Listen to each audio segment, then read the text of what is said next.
Sir வணக்கம் sir. வணக்கம். அண்ணாமலை அவர்கள் மாற்றப்படுகிறாரா அப்படின்ற ஒரு கேள்வி எழுந்திருக்கு. அந்த கான்ட்ரவர்சியில எதுவும் உண்மைத்தன்மை இருக்கா? அண்ணாமலை மாற்றப்படக்கூடாது அப்படின்னு பாஜகவில் ஒரு குரூப் இருக்கு. அண்ணாமலையை மாற்றணும், அவர் தான் இந்த தோல்விக்கான காரணம், அப்படியே அவரை மாற்றியே தீரணும்னு ஒரு குரூப் பாஜக ஒர்க் பண்ணுது. அது மாற்றணுன்ற குரூப் கொஞ்சம் சீனியர் குரூப். ஏற்கனவே கட்சியில் ஆர்எஸ்எஸ்லேருந்து வந்தவங்க, அடிபட்டவங்க, கட்சிக்காக ரொம்ப வருஷம் பாடுபட்டவங்க. அவங்க சரியான ஸ்ட்ராட்டஜி அமைக்கலை, எலெக்ஷனில் கோட்டை விட்டாரு, தலைமையை மிஸ்கைட் பண்ணிட்டாரு, தவறாக வழி நடத்திட்டாரு அப்படின்ற ஒரு குரூப். அந்த குரூப்போட இல்லை கட்சியை நல்லா கட்டுக்கோப்பாக வளர்த்துருக்காரு, கட்சி 11% ஓட்டு வாங்கிடுச்சு, அதனால 26 நோக்கி போகும்போது பாஜக தலைமையிலேயே கூட்டணி அமைக்கிற அளவு கூட வலிமையாக மாற்றுற சக்தி அண்ணாமலைக்கு தான் இருக்கு, அதனால அவரை மாற்றக்கூடாது, அவர் லண்டனுக்கு போனாலும் போகாட்டாலும் அவர் தான் தலைவராக இருக்கணும், அவர் இல்லாத போது கூட அவர் தலைவராக இருக்கணும், வந்தாலும் ஒரு தலைவர் பொறுப்பை ஏற்றுக்கிற மாதிரியான அரேஞ்ச்மெண்ட் கட்சி செய்யணும் அப்படின்ற மாதிரி ஒரு குரூப் இருக்கு. அதுக்கு ஒரு உண்மையிலேயே லண்டனுக்கு போறாரா, அது 6 மாசம் போறாரா, 3 மாசம் போறாரா, இந்த விஷயங்கள்லாம் இன்னும் ஒரு மூடு மந்திரமாவே இருக்கு. அண்ணாமலை வாயாலேயே அவர் ஆமா போறேன், பொலிட்டிக்கல் சயின்ஸ் படிக்க போறேன், ஆக்ஸ்போர்ட் யூனிவர்சிட்டிக்கு போறேன், இல்லை ஏதோ ஒரு யூனிவர்சிட்டிக்கு போறேன், இத்தனை மாசம் இருப்பேன், நான் தலைமைக்கு லெட்டர் கொடுத்துறேன், அதெல்லாம் எதுவுமே அவர் சொல்லலை. எல்லாமே அவர் சுத்து வட்டாரத்துல இருந்து கிளப்பி போடுற ஒரு விஷயமா இருக்கிறத நம்ம பாக்குறோம் நம்ம. ஆனால் அடிப்படையில் என்னன்னா இவர் ராஜினாமா லெட்டர் கொடுத்துட்டாரு அப்படின்றது பிஜேபி ஹெட் குவார்டர்ஸ்லேருந்து வர தகவல்லாம் அப்படிதான் சொல்லுது. இவர் 2 தடவை நட்டாவையும் அமித்ஷாவையும் பார்த்து எக்ஸ்பிளைன் பண்ண போனாரு. பட் அவங்க 2 பேர் ரொம்ப பிஸியா இருந்தாங்க. இவரை பார்த்து ஒன்றும் ஆக போறதில்ல, இந்த தமிழ்நாடு போய் என்ன பேசி என்ன பிரயோஜனம், அவர் ராஜினாமா கொடுத்தா வாங்கி வச்சுக்கோங்க, அவர் லண்டன் போறதுனா போட்டுன்னு நட்டாட்ட சொல்லிட்டாங்களாம்.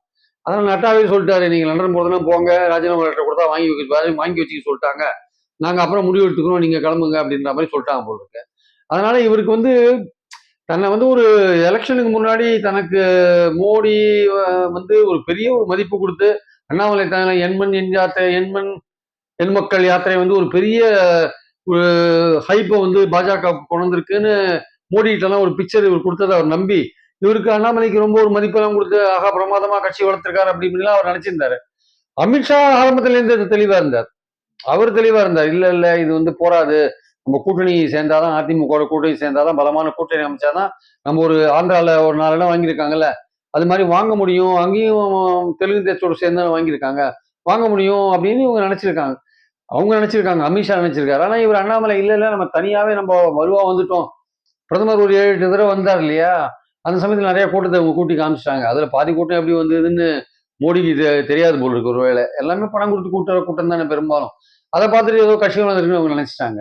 உண்மையிலேயே 11% ஓட்டு வாங்கி அப்புறம் அவங்க மெஜாரிட்டி அங்க வரல இல்லையா, 303 240 குறைஞ்சு போனவொன்னா தான் அப்பதான் அமித்ஷா இங்க ஒரு 4 இடம் வந்திருக்குமே, அதை மிஸ் பண்ணிட்டாரு இவரோட தவறான கைடன்ஸ்ல மிஸ் பண்ணிட்டோம், இல்ல ஒரு 5-6 இடமா வந்திருக்கும், இல்ல அதிமுக கூட்டணியில் இருந்தா ஒரு 10 இடம் வரையும் கூட ட்ரை பண்ணி பார்த்துருக்கலாம் அப்படின்னு அவங்க நினைக்கிறாங்க. அதனால சரி இவர் சொன்ன விஷயங்கள்லாம் தவறா போச்சு, நம்மளும் ரொம்ப மோசமா தோத்துட்டோம், அதனால இவராலே வின் பண்ண முடியல. கோயம்புத்தூர் எலெக்ஷனுக்கு முன்னாடி அண்ணாமலை பேசின பேச்செல்லாம் நீங்க எடுத்து பாத்தீங்கன்னா ரொம்ப மோசமா இருக்கும். அதாவது ஏதோ ஜூன் 4 வாக்கு எண்ணிக்கைக்கு அப்புறம் அதிமுகவே இருக்காதுன்ட்டார். திமுகவே இருக்காது, அதிமுக இருக்காது, திமுக 26 ஆட்சியில் இருந்துடும், அதுக்கான ஆரம்பம் அதுதான் இதுதான் அப்படின்லாம் சொல்லிட்டாரு. அதெல்லாம் சொன்னா கடைசியில் ஜூன் 4 அப்புறம் என்ன நிலைமை ஆச்சு, அவர் எங்க இருந்தாரு, அண்ணாமலை எங்க இருக்காரு நமக்கு தெரியும். இப்போ 1 லட்சம் ஓட்டு எடுத்துட்டாங்க, ஓட்டர் லிஸ்ட்ல ஏதோ ஒன்று சொல்லி சமாளிச்சுட்டு போனார். பாயிண்ட் என்னன்னா மேலிடம் அண்ணாமலை சொன்னதை நம்பி தனியா போனதை அதுவும் பாமக கூட்டணியும் பெரிய அளவுக்கு அவங்களுக்கு ஒர்க் அவுட் ஆகல. அதனால இப்போ தனியா போனது ஏதோ இந்த ஓபிஎஸ், அப்புறம் இந்த தினகரன், அப்புறம் நம்ம ஏசி சண்முகம், ஜான் பாண்டியன், அப்புறம் இவங்கெல்லாம் இருந்ததுனால ஓரளவுக்கு அந்த ஓட்டுகளை ஜாதி ஓட்டுகள் கொஞ்சம் வாங்க முடிஞ்சது. அதனால பர்சன்டேஜ் 19 வாங்கின 5%லேருந்து 11% போனீங்க. ஆனால் அதுவும் இப்படி 19 நீங்க 5 இடத்துல தான் போட்டி போட்டீங்க. இப்போ இந்த வாட்டி எவ்வளவு இடத்துல போட்டி போட்டீங்க? 22 இடத்துல போட்டி போட்டீங்க. அது அந்த 5லேருந்து 11 22 இடத்துல போட்டி போட்டதை பார்க்கும்போது ஒன்றும் பெரிய ஏற்றம்லாம் கிடையாது. அதையும் இவங்க பெருசா சொல்லிக்கிறாங்க, அது வேற விஷயம். அதனால அண்ணாமலை சொல்றது தலைமையில கட்சி வளரும், 26 நோக்கி போகும்போது நம்ம இப்ப இருக்கிற 4 எம்எல்ஏ அட்லீஸ்ட் குறைஞ்சபட்சம் 10 எம்எல்ஏவாவது மாற்றணும்னு பாஜக நினைக்கிறாங்க ஆக்சுவலா. அதனால ஒரு கூட்டணி அமைஞ்சாதான் முடியும் அப்படின்றது அவங்க நினைப்பா இருக்கு. சரி இவர் இடத்த காலி பண்ணுவாரு, காலி பண்ணா நம்ம அடுத்து பொறுப்பு தலைவர் போடலாம் ஒரு ராஜினாமா லெட்டர் கொடுத்துட்டாருன்றதான் எல்லாரும் சொல்ற விஷயம். நடுவில் வந்து இவர் வந்து எனக்கு பதிலாக யாரையும் போடாதீங்க, சும்மா திருப்பதி நாராயணன் மாதிரி ஆளுங்களை வேணா பொறுப்பு தலைவராக போடுங்க, நான் வந்து ஒரு 3 மாசமோ 6 மாசமோ 3 மாசமா தெரியல, நான் வந்து மீண்டும் பொறுப்பெடுத்துக்கிறேன், 26 லட்சம் நான் நடத்துறேன்றாங்க. அவங்க என்ன சொல்றாங்க, நீ முதல்ல இடத்த காலி பண்ணி, நீ காலி பண்ண பிறகு யாரை போடணும் போடக்கூடாது அதெல்லாம் எங்களுடைய நாங்க முடிவு பண்ணிக்கிறோம், நீங்க இதெல்லாம் சொல்ல வேண்டிய அவசியம் இல்லை, நீ இடத்த காலி பண்ணு அப்படின்ற மாதிரி தான் அவங்க சொல்லிட்டு இருக்காங்க ஆக்சுவலா. ஆனா இவரோட குரூப் இருக்குல்ல, இவரும் ஒரு வார் ரூம் வச்சிருக்காருல்ல, அந்த சோசியல் மீடியா குரூப், அது வந்து இவருக்கு இவர் இல்லாட்டி கட்சியே இருக்காதீங்க, அண்ணாமலை தான் பாஜக வளர்க்கறதுக்கு ஒரே தலைவர் தமிழ்நாட்டில் அப்படின்னு இவரை பத்தி ஒரு கொம்பு சீ விட்டு இருக்காங்க இவருக்கு ஆக்சுவலா. பாஜக ஹெட் குவார்டர்ஸ்க்கு வந்து இதோ முக்கியமான வேலைகள்லாம் இருக்கிறதுனால முதல்ல ஒரு இடத்த காலி பண்ண பிறகு நம்ம பாத்துக்கலாம் அப்படின்னு ராஜினாமா லெட்டரை வாங்கி வச்சிருக்காங்கன்றதுதான் லேட்டஸ்டா வந்த தகவல். வானதி சீனிவாசன் புதிய தலைவராக நியமிக்கப்பட வாய்ப்பு இருக்கு அப்படின்ற மாதிரி சொல்றாங்க, அதுக்கு வாய்ப்பு இல்ல, வானதி சீனிவாசன் ரொம்ப நாளா கட்சியில இருக்காங்க, அவங்க தலைமை பதவின்னா சூட்டாறதுக்கான வாய்ப்புகள் இருக்கு, அவங்க கொடுக்கறதுக்கான வாய்ப்பும் இருக்கு. அவங்களும் வந்து ட்ரை பண்ணிட்டு இருக்காங்கன்றது உண்மை. அதனால வந்து அவங்க நயினார் நாகேந்திரன் ட்ரை பண்றாரு. ஆனா நயினார் நாகேந்திரனுக்கு என்ன பிரச்சனைனா, அவர் ஏற்கனவே சட்டமன்ற குழு தலைவரா இருக்கார், அவருக்கே மறுபடியும் அதை கொடுப்பாங்கன்னு சொல்ல முடியாது. இல்ல ஒருவேளை வந்து அவருக்கு கொடுத்துட்டு சட்டமன்ற குழு தலைவரை வானதியை மாத்தி கூட அனௌன்ஸ் பண்ணலாம், சொல்ல முடியாது. பட் ஆனா வந்து வானதிக்கு வந்து பெட்டர் சான்ஸ் இருக்கு, அவங்களுக்கு வந்து கொஞ்சம் மேலிடத்துல வந்து அவங்களுக்கு ஒரு புஷ் இருக்கு மேல. நயினார் நாகேந்திரன் என்ன இருந்தாலும் ஏடிஎம்கேல வந்தவர் தானே, அவர் வந்து ஒரு சவுத்துல வந்து ஒரு ஒரு ஏரியால செல்வாக்கா இருக்கலாம். ஆனா அதே சமயம் வானதிக்கு வந்து கொங்கு மண்டலத்துல அவங்களுக்கு கொஞ்சம் ஓரளவுக்கு செல்வாக்கு இருக்கு. அப்புறம் லேடியா இருக்காங்க, சப்போஸ் ஏடிஎம்கேயோட ஒரு கூட்டணின்னா வந்து வானதி பெட்டரா டீல் பண்ணுவாங்க. நயனா நாகேந்திரன் ஏற்கனவே ஏடிஎம்கேல இருந்ததுனால ஏடிஎம்கே ஆட்கள் அவங்க கூட டீல் பண்றது எல்லாம் கொஞ்சம் இல்லடா, நம்ம கூட இருந்துட்டு போனவர் தானே, இவர் கூட பேச வேண்டியிருக்குன்னு யோசிப்பாங்கல்ல, அதுக்கு வானதியே பெட்டர் அப்படின்னு நினைப்பாங்க, ஏடிஎம்கேல நினைப்பாங்க. அதனால பாஜக மேலிடம் என்ன நினைக்குதுன்னா, நயனா நாகேந்திரனுக்கு வாய்ப்பு கொஞ்சம் குறைவா தான் இருக்கு, வானதிக்கான வாய்ப்பு பெட்டரா இருக்கு ஆக்சுவலா. அண்ணாமலை மேலிடத்தை சில விஷயங்களை ரொம்ப நம்ப வச்சு ஏமாத்திட்டாரோ? இல்ல, அவர் வந்து பார்ட்டி ரொம்ப வளர்ந்துருதுன்ற மாதிரி ஒரு ஹைப் கொடுத்துட்டாரு ரொம்ப. அது அவர் எதிர்பார்க்கிற மாதிரி இங்க பார்ட்டி வளரலைங்க. மேலிடமும் பாஜக 68,000 பூத்துலங்க, 68,000 பூத்துல வந்து நீங்க ஒரு 3/4 இடத்துல கூட நீங்க பூத் கமிட்டி போடலீங்க. பல இடத்துல பூத் கமிட்டி போடணும்னு ஏமாத்திருக்காங்க கட்சிக்காரங்க. கீழே ஒவ்வொரு பூத்துலயும் 10 பேர் கொண்ட கமிட்டி போடணும். எல்லா பல இடங்கள்ல என்னன்னா அந்த 10 பேர் உண்மையிலே இல்லை, உண்மையா வந்து 4 பேரோ 3 பேரோ 2 பேரோ தான் இருக்காங்க. பணம் டிஸ்ட்ரிபியூட் பண்றதுக்கு போறாங்கல்ல மேலிடத்துல இருந்து பணம் ஒவ்வொரு தொகுதிக்கும், அப்ப அந்த பூத் கமிட்டிக்கு பணம் கொடுக்கறதுக்கு போறாங்கல்ல, அப்ப 3-4 பேர் தான் இருக்காங்க. மீதி இருக்கிறவங்க எங்கன்னு கேட்டா, இல்ல சார் பேர் மட்டும் தான் கொடுத்துருக்கோம், ஆளுங்க இங்க இல்லை அப்படின்றாங்க. ஆளே இல்ல, பேரை மட்டும் கொடுத்துட்டாங்க 10 பேர் கொண்ட கமிட்டின்ட்டு. இது ஸ்பெசிபிக்கா தென் சென்னையில இது நடந்தது எனக்கு நல்லா தெரியும். எனக்கு இது மாதிரிதான் பல தொகுதிகளில் நடந்ததா நம்ம நண்பர்கள்லாம் சொல்றாங்க ஆக்சுவலா. அதனால மேலிடத்தே அண்ணாமலையே ஏமாத்திருக்காங்க கட்சிக்காரங்க. கீழே இருந்து நம்ம நல்லா வளர்ந்துட்டோம், நம்ம எல்லா பூத் கமிட்டியும் போட்டோம், நமக்கு நல்ல ஆதரவு இருக்கு அப்படின்னு நினைச்சிட்டாங்க. அவங்க நினைக்கிற மாதிரி கீழே வேலை செய்யறதுக்கு ஆள் இல்லைன்றதான் உண்மை ஆக்சுவலா. அதான் ரெண்டாவது வந்து இவங்களுடைய ஓட் பேங்க் வந்து எடுத்த உடனே வந்து பிரமாதமா போறதுக்கான வாய்ப்புலாம் இல்லை. இந்த ஏசி சண்முகம் இவங்கெல்லாம் இருந்ததுனாலதான், ஏசி சண்முகமோ தினகரனோ ஓபிஎஸ்ஓ இவங்கெல்லாம் இருந்ததுனாலதான் ஓரளவுக்கு அந்த ஜான் பாண்டியனோ இருந்ததுனாலதான் அந்த ஓட்டுகள் ஓரளவுக்கு வாங்க முடிஞ்சது தவிர, மற்றபடி இவங்களுக்கு தனிப்பட்ட முறையில் இவ்வளவு ஓட்டு வரதுக்கான வாய்ப்புகளே கிடையாது.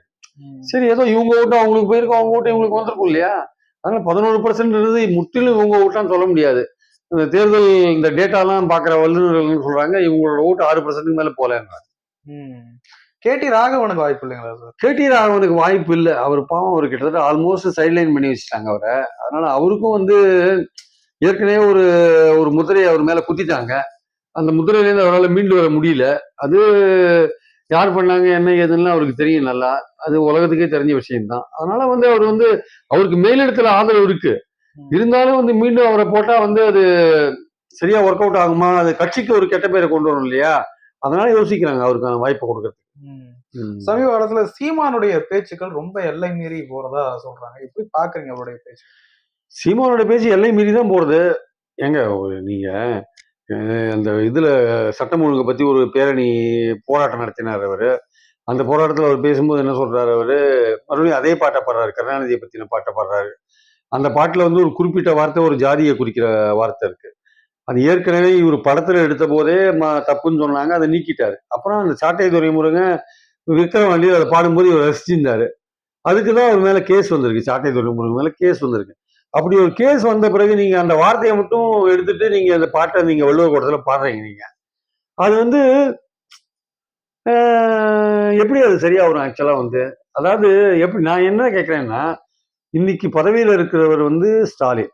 நீங்க அவரை பத்தி என்ன வேணா குறை சொல்லுங்க, அவருடைய செயல்பாடுகளை குறை சொல்லுங்க, அவர் ஆட்சியில சட்டம் ஒழுங்கு மோசமா இருக்குன்னு சொல்லுங்க, ஊழல் நடந்திருக்குன்னு சொல்லுங்க, என்ன வேணா சொல்லுங்க. 8% ஓட்டு வாங்கியிருக்கீங்க, நீங்க ஒரு முக்கியமான கட்சியா இருக்கீங்க, நீங்க என்ன வேணா சொல்லுங்க.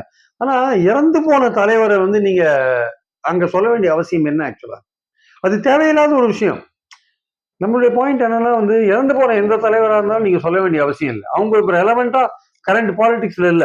அது மாதிரிதான் வந்து ஜெயலலிதா பத்தி ஒரு விஷயம் சொன்னார் கொஞ்ச நாளைக்கு முன்னாடி. அது கேசிபி கூட கேஸ் போட்டிருக்காரு. கேசி பழனிசாமி கூட அது கேஸ் போட்டிருக்காரு. இறந்து போனவங்களை பத்தி பேச வேண்டிய அவசியம் இல்லை. ஏன்னா அவங்க அரசியல் வாழ்க்கையில பல தவறான முடிவுகள் எடுத்திருப்பாங்க. அவங்க ஆட்சி செய்யும் போது பல விஷயங்கள் நடந்திருக்கும் விமர்சனம் பண்ண முடியா. பல நல்ல விஷயங்களும் நிறைய நடந்திருக்கும். ஸோ அவங்க இறந்து போயிட்ட பிறகு அவங்க பதில் சொல்றதுக்கு அவங்க இல்லாத போது நீங்க அவங்கள பத்தி பேச வேண்டிய அவசியம் இல்லை. நீங்க நிறைய ஸ்டாலினை பத்தி விமர்சிங்க, எல்லாரையும் பத்தி விமர்சிங்க. அதனால சீமான் வந்து அந்த நாகரிகமா பேசலன்றதான் உண்மை ஆக்சுவலா. சீமான் எதுக்கு இப்படி எல்லாம் ஒரு நெகட்டிவ் ஃப்ரேம்லயே பாப்புலர் ஆகலாம் அப்படின்னு அவரு என்ன நினைக்கிறாரு, இந்த மாதிரிலாம் பேசினா இளைஞர்கள் நம்ம பின்னாடி வருவாங்க. நீங்க வந்து ஒரு தமிழ் தேசியம்னு ஒரு ஐடியாலஜி வச்சு போறீங்க நீங்க அதை வச்சே நீங்க பாலிடிக்ஸ் பண்ணுங்க, வேண்டாம்னு சொல்லல. ஆனால் அதுக்குன்ட்டு வந்து இந்த மாதிரி வந்து உசுபேத்தன மாதிரி பேசி மசுறு உசுறு பிசுறு இதெல்லாம் பேச வேண்டிய அவசியம் இல்லைல்ல. ஒரு மேடையில பேசுறீங்க, ஒரு கண்ணியமா பேசுங்களேன். எதுக்கு இது மாதிரிலாம் பேசிட்டு இருக்கீங்க? நீங்க உங்க சாட்டைமுத்து துரைமுருகனோட செல்போனை வந்து போலீஸ் பிடிங்கி அதுல இருக்கிற கான்வர்சேஷன்லாம் டேப் பண்ணிட்டாங்கன்றது உங்களுடைய குற்றச்சாட்டு. அப்போ நீங்க வந்து நீங்க உங்க கட்சிக்காரங்களை பத்தியே நீங்க இதுல பேசுறீங்க. அது உண்மைன்னு சொல்லுங்க, இல்ல உண்மை இல்லைன்னு சொல்லுங்க. அது உண்மையா இருக்கவே தான் உங்களுக்கு இவ்வளவு கோபம் வருது ஆக்சுவலா. அப்போ உங்க கட்சிக்காரங்களை பத்தி இவ்வளவு மோசமா பேசலாமா நீங்க? காளியம்மான்றவங்க உங்க கட்சியில ஒரு டெடிகேட்டடான ஒரு பார்ட்டி கேடரா இருக்காங்க, ஒரு முக்கியமான பார்ட்டி தொண்டரா இருக்காங்க. எலெக்ஷன்லயும் நின்னாங்க. நல்லா அவங்க ஒரு நாம் தமிழர் கூட்டத்திலலாம் அவங்களுக்கு ஒரு பெரிய செல்வாக்கு இருக்கிறத நம்ம பார்க்க முடியுது. திடீர்னு அவங்க வந்து நீங்க பிசுறு அப்படின்னா, அப்ப நீங்க எல்லாரையும் பத்தி இது மாதிரி பேசுறீங்கன்னா, உங்க கட்சியாலே நீங்க அப்படி பேசுறீங்கன்னா, அப்ப மற்ற கட்சியாளர்கள் எவ்வளவு மோசமா பேசுறீங்க நீங்க? அது எதுக்கு அந்த அந்த கண்ணியமற்ற அரசியல் எதுக்காக சீமானுக்கு தேவையில்லை ஆக்சுவலா? உங்க ஐடியாலஜியை பார்த்து உங்க இளைஞர்கள் உங்க பின்னாடி வராங்க, ஒரு 8% ஓட்டு வாங்கினீங்க, அதை இன்னும் எப்படி வளர்க்கறதுன்ற முயற்சி பண்ணுங்க. அதுவும் டீசெண்டா நாகரிகமான அரசியல்ல பண்ணுங்க. இந்த மாதிரிலாம் பேசி எல்லாம் பண்ண வேண்டிய அவசியம் இல்லை. தேவையில்லாத ஒரு விஷயம் ஆக்சுவலா. சீமானை பார்த்து திமுக பயப்படுதா அப்படின்ற ஒரு கேள்வி வைக்கிறாங்க. சீமானை வந்து ஸ்டாலின் மதிக்கவே இல்லைங்க. அவர் ஏதாவது சீமானுக்கு என்னைக்காவது பதில் சொல்லிருக்காரு? இல்ல, சாட்டை துரைமுருகனை கைது பண்றது, அவர் போன்ல இருந்து தரவுகளை எடுக்கிறது, இப்படி எல்லாம். ஏங்க நீங்க வந்து கருணாநிதியை பத்தி விக்ரவாண்டியில பாடினீங்கல்ல, அவங்க அரசியல் பண்ண மாட்டாங்களா? ஏங்க எவ்வளவு கேவலமா பாடுறீங்கல்ல, அவங்க சும்மா இருப்பாங்களா? இது அரசியல் தானே இது நடக்கிறது. நீங்க பாடினீங்கன்னா அவங்க வந்து உங்களை எப்படி எக்ஸ்போஸ் பண்ணுமோ அப்படி பண்ணுவாங்க. இது எல்லாமே அரசியல் தாங்க. கண்ணுக்கு கண்ணு பல்லுக்கு பல்லுன்ற மாதிரி நீங்க ஒரு நாகரிகமா இருந்ததுன்னா அவங்களும் நாகரிகமா இருந்துப்பாங்க. நீங்க வேணும்னு கருணாநிதி பத்திலாம் நீங்க விக்ரவாண்டியில ஏன் பாடணும் அவசியம் உங்களுக்கு என்ன இருக்கு? நீங்க ஸ்டாலினை எப்படி வேணா விமர்சனம் பண்ணுங்க, அதுவும் நாகரிகமா என்ன வேணா விமர்சனம் பண்ணுங்க. ஆட்சி மோசம் சொல்லுங்க, சட்டம் ஒழுங்கு ரொம்ப கெட்டு போச்சுன்னு சொல்லுங்க, எவ்ரிதிங் நீங்க சொல்லுங்க. அது சொல்றதுக்கான எல்லா உரிமையும் இருக்கு. ஆனா இந்த மாதிரி இறந்து போன தலைவர்களெல்லாம் நீங்க எடுக்க வேண்டிய அவசியம் இல்லையே.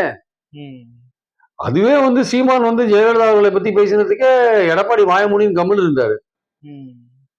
கேசிபி சார் ஒரு கேஸே அது போட்டாரு. அட்லீஸ்ட் எடப்பாடி வாயமூடின்னு கம்முன்னு இருந்தாருங்க. ஒண்ணுமே பதிலே சொல்ல. அவருக்கு இன்னும் சீமானோட கூட்டணி வைக்கணும்னு ஆசை இருக்கணும்னு நமக்கு தெரியல ஆக்சுவலா. அது வேற விஷயம். பட் பாயிண்ட் என்னன்னா வந்து திமுக வந்து இவரை பார்த்து பயப்பட வேண்டிய அவசியம் ஒன்றும் கிடையாது. ஏன்னா சீமானை பார்த்து சில பேர் ஏதோ சில அரசியல் விமர்சகர்கள் சீமானை வந்து ரொம்ப பூஸ்ட் பண்ணி அப்படியே மேல தூக்கி வைக்கிறாங்க. அது அவர் 8% ஓட்டு 10% ஓட்டுன்னு வாங்கி அவர் எப்ப ஆட்சிக்கு வருது ஆக்சுவலா? நம்ம அது ஆட்சிக்கு வர்றது வராது ஒரு பக்கம் இருக்கட்டும். நாகரிகமா முதல்ல பேசி கட்சியை வளருங்கன்னு தான் சொல்றோம் நம்ம. அந்த பாயிண்ட்ல நீங்க அது பண்ணினீங்கன்னா இளைஞர்கள் தானே அவங்க கிட்ட வருவாங்க. அதை விட்டுட்டு நீங்க வந்து மறைந்த தலைவர்கள்லாம் பத்தி மோசமா பேசுறதுல எந்த விதமான அர்த்தமும் கிடையாது. உங்களுக்கு வயநாட்டுல ஒரு பெரிய துயரம் ஏற்பட்டது. ராகுல் காந்தி அங்க போறாரு, ஏன் தூத்துக்குடிக்கு வரலன்னு சீமான் கேட்கிறாரு. ஆக்சுவலா மோடியும் வரல வயநாட்டுக்கு. அதை கேட்கறதுக்கு தைரியம் இல்லையே சீமானுக்கு. ஆட்சியில் இருக்கிற ஒருத்தரை வரணும், அதை கேட்கறதுக்கு தைரியம் இல்லை. ஏங்க ஒரு ஆட்சியில் இருக்கிறவங்க தான் உடனே ரெஸ்ட் பண்ணணும். அவருக்கு தான் இந்த ஃபெசிலிட்டி எல்லாம் இருக்கு. டெல்லியில இருந்து இங்க வரதுக்கு எத்தனை மணி நேரம் ஆகும் போகுது? 4 மணி நேரம் ஆகுமா, 3 மணி நேரம் ஆகுமா? வந்து உடனே பாக்குறதுக்கு ஹெலிகாப்டர்ல சுத்தி பாக்குறதுக்கு எவ்வளவு நேரம் ஆகும் போகுது? ஒன்றும் சாதாரண விஷயம் தானே அது. அதை வந்து ஆட்சியில் இருக்கிறவங்க வரல, மோடியே வரல அப்படின்னு கேட்கறத விட்டுட்டு மோடி வந்து வயநாடு துயரத்தை வந்து தேசிய பேருடைய பெருந்துயரமா அறிவிக்கணும்னு சொல்றாங்க. அதுக்காவது நீங்க சொல்லலாம், ஏங்க பாஜக ஏங்க அறிவிக்க மாட்டேங்குதுன்னு கேட்கலாமே. இல்ல நான் என்ன சொல்றேன், மோடி ஆட்சியில் இருக்கிற மோடி வரலன்னா அதை கேட்கணும்ல. அதை விட்டுட்டு ராகுல் ஏன் தூத்துக்குடி வரலன்னா இது வந்து திருநெல்வேலி தூத்துக்குடியில வந்து ஒரு பெரிய வெள்ளம் வந்தது. அது ஒரு பெரிய துயரம் தான். அதுக்கு வந்து மத்திய அரசும் சரியா ஹெல்ப் பண்ணலன்றது வேற விஷயம். நம்ம அதை வந்து மறுக்கல. தமிழர்கள் வந்து ரொம்ப அந்த பகுதி மக்கள் வந்து ரொம்ப பாதிக்கப்பட்டார்கள்ன்றது தெரியும். இது நிலச்சரிவுன்றது இதோட ரொம்ப பெரிய ஒரு துயரமா போயிடுச்சு. 400 பேருக்கு மேல இறந்திருக்காங்க. 100, 150 பேர் காணாம போயிருக்காங்க. 3 கிராமமே அழிஞ்சு போச்சு. ஸோ அப்படி இருக்கும்போது இது வந்து மத்தியில் இருக்க ஆட்சியில் இருக்கிறவங்க உடனே வரணும்ல. அங்க கம்யூனிஸ்ட் ஆட்சி செய்து, இல்ல வயநாடுடைய பழைய பார்லிமெண்ட் மெம்பர் வந்து ராகுல் காந்தி நம்ம எதுக்கு அங்க போகணும்னு நீங்க நினைச்சீங்கன்னா அது தப்பு இல்லை ஆக்சுவலா. அப்போ உடனே இந்த சம்பவத்தை கேள்விப்பட்ட உடனே அடுத்தது வந்து அங்க இருக்கிற மத்திய மந்திரியே அவன் 1 நாள் 2 நாள் கழிச்சு தான் போறாரு அவரு. அங்க இருக்கிற இன்னொரு மத்திய மந்திரி வந்து போய் அறிக்கை கொடுக்குறாரு பிரதமர்கிட்ட. சரி, அறிக்கை கொடுத்த உடனே வரணும்ல அவரு. அது நடந்து கிட்டத்தட்ட ஒரு நாளைக்கு தான் 10ஆம் தேதி தான் போறாராம். நடந்தது இன்னைக்கு, இவர் போறது இன்னைக்கு ஆக்சுவலா. அதனால அங்க இருக்கிற கேரளா மக்களே வந்து யோசிப்பாங்க, ஒரு பிரைம் மினிஸ்டர் எதுக்காக அங்க போறோம்? நீங்க போனீங்கன்னா வந்து அரசு அதிகாரிகள்லாம் ஒழுங்கா வேலை செய்வாங்க, எல்லாம் ஒழுங்கா நடக்கும். நீங்க போனீங்கன்னா உடனே அந்த சேதத்தை பார்த்துட்டு உடனே நீங்க ஃபண்ட்ஸ் கொடுக்கறதுனா கொடுக்கலாம். இதெல்லாம் தானே ஒரு கவர்மெண்ட்டோ மக்களோ எதிர்பார்க்கிற ஒரு விஷயம். நீங்க போறதே டிலே பண்ணீங்கன்னா, ஆனா அதனால மக்கள்கிட்ட வந்து வெறுப்பு தான் வரும். அதனால சீமான் வந்து பிரதமரை பார்த்து கேட்க வேண்டிய கேள்வி ராகுலை பார்த்து ராகுலும் பிரியங்காவும் 3 நாளோ 2 நாளோ அங்க தங்கி மக்கள் எல்லாம் பார்த்து ஆறுதல் சொல்லியிருக்காங்க. ராகுல் வந்து போக வேண்டிய அவசியம் கூட கிடையாது. அதோட பழைய பார்லிமெண்ட் மெம்பர் முறையில அது இப்ப காலியா இருக்கு. சரி, நமக்கு ஒரு பொறுப்பு இருக்குன்ற ஒரு போறாருல, அதை நீங்க பாராட்டுறதை விட்டுட்டு அவர் ஏன் இங்க வரல? நீங்க வந்திருக்கலாம். இங்க வந்து பார்த்தாங்களே, நிர்மலா சீதாராமன் எல்லாம் வந்து பார்த்தாங்களே, பார்த்துட்டு போனாங்களே திருநெல்வேலி தூத்துக்குடி எல்லாம். ஒரு பைசா கொடுக்கலையே. சீமான் ஏதாவது போராட்டம் நடத்துவாரா? சீமான் 250 நம்ம கேட்டது 31,000 கோடியோ நீ கொடுத்தது எவ்வளவு? 258 கோடியோ கொடுத்துருக்கீங்கன்னா நீங்க சொல்றீங்க. சீமான் அதுக்கு ஏதாவது போராட்டம் நடத்துவாரா? ஏங்க நீங்க வந்து பாத்தீங்களே, நிர்மலா சுரேஷன் வந்து பாத்தீங்களா, ஏதாவது பண்ணீங்களா? ஏங்க அதே திருநெல்வேலி தூத்துக்குடியில மோடி வந்து கூட்டம் பேசினாருங்க. அந்த வெள்ளத்துல வந்து நிறைய பேர் இறந்து போனாங்க. அதை பத்தி ஒரு வார்த்தை பேசினாரா? ஏதாவது அனுதாபம் தெரிவிச்சாரா? அதை பத்தி சீமான் ஏதாவது பேசினாரா? பேசவே இல்லையே. ஸோ நம்ம பாயிண்ட் என்னன்னா வந்து, நீங்க ஆட்சியில் இருக்கிறவங்களை பார்த்து கேள்வி கேட்கணுமே தவிர எதிர்கட்சியை பார்த்து கேள்வி கேட்டு என்ன பிரயோஜனம்? நிறைய விஷயங்களை பகிர்ந்து நன்றி சார்.